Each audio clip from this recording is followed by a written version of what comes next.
आज जो चिठी देइछु मुख्य शासन सचिव महोदय को आम आशा करुचु देइतिबा प्रतिश्रुति अनुसार तुरंत जानुआरी मासर समस्त को बकिया पाउना सहित 3000 टका भत्ता न कले विधानसभा घेराव करिवार हमर प्रस्ताव आज भत्ता संघर्ष समिति यह कार्यकारी करिवो ये मोर आपनकर टीवी माध्यम मोर घोषणा। विद्याधर महांती ओडिशा भत्ता प्रदान संघर्ष समितिर राज्य सभापति प्रथम एमएस न्यूज को स्वागत करुच्ची। आज माननीय मुख्यमंत्री मोहन चरण माझींकर अध्यक्षतार आज कैबिनेट बैठक 11टा बेले बोधे प्राय शेष हो आपण मैंने जानते ग्रीष्मकालीन अधिवेशन फेब्रुआरी 13 रु आरंभ हो या एप्रिल 5 पर्यंत चलो जहाँ सरकार को सूचना अनुसार माननीय मुख्यमंत्री निजे होती अर्थ विभाग दायित्व अच्छा बजेट उपस्थापन करेंगे फेब्रुआरी 17 तारिख में कौ बजेट करेंगे आम अपेक्षा करोड़ार 54 लाख हिताधिकारी वृद्ध वृद्धा भिन्नक्षम भाई भौणी एवं दुष्ट कलाकार विधवा भौणी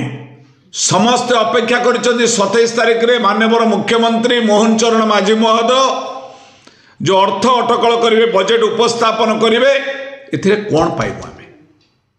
आपण मैंने जानी आपण टीवी मीडिया भी सीटा समस्ते प्रकाश करुँच केंद्र राष्ट्र अनुदान फेरी जाऊँगी राज्य सरकार यूटिलाइजेशन सर्टिफिकेट यूसी दे पारना जातीय सुरक्षा भिन्नक्षम सशस्त्रीकरण विभाग जेते टंका देइछि राज्य रे ए संपर्क विधानसभा माननीय मुख्यमंत्री उपस्थापन करेंगे कि एवं गत विधानसभा शीतकालीन अधिवेशन में देइथिबा प्रस्ताव 7200 कोटी कहतु 338 कोटी कहतु विधवा भौणी मान 16 कोटी दिंतु भिन्नक्षम भाई भौणी मान सशक्त करने 16 कोटी कहतु समुदाय 10,990 कोटी टंका जो करा जाइछि आर को टकार यूटिलाइजेशन करा जाउछि आर आमे पाइछु कि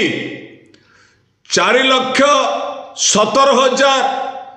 लोक पाइला बेले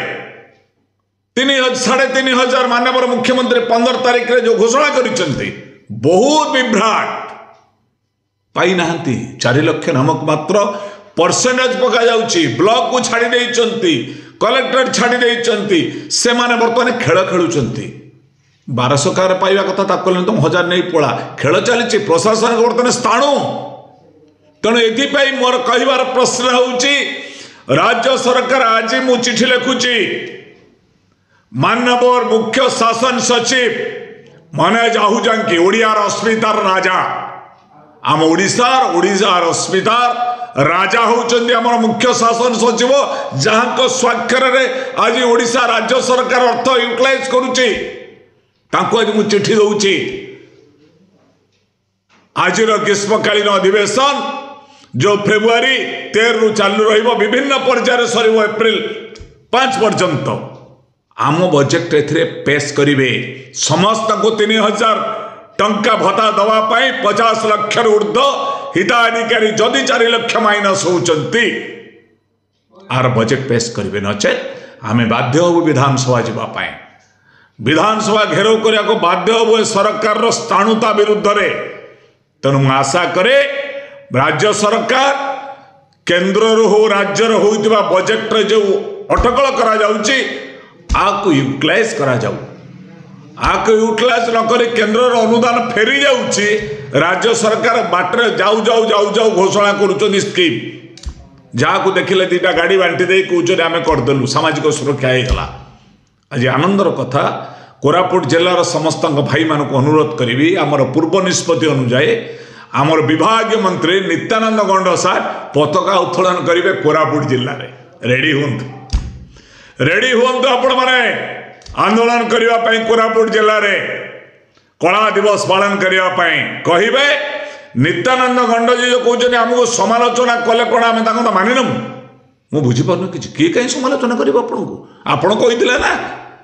आमे हूँ ताड़ुआ दल आमे ताड़ुआ मंत्री आमे क्षमता आसिले करूँ समस्त अनैछन चातक भाया आज वर्जन कर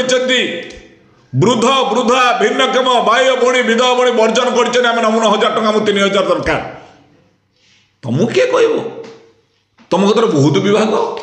एससी एसटी गणशिक्षा सामाजिक सुरक्षा सशक्तिकरण सबुड़ा कुंडे धरी आम विभाग मंत्री नित्यानंद गंडा साहेब आ मानवर मुख्यमंत्री सबू धरी गृह अर्थ मुख्यमंत्री सबू धरी काम कहीं होने डबल इंजन सरकार कहीं जाऊना इंजिन आगू डबल इंजन लगिला कहीं सशक्त हो पारना तेणु आम आज जो चिठी देचु मुख्य शासन सचिव महोदय को आम आशा करुचु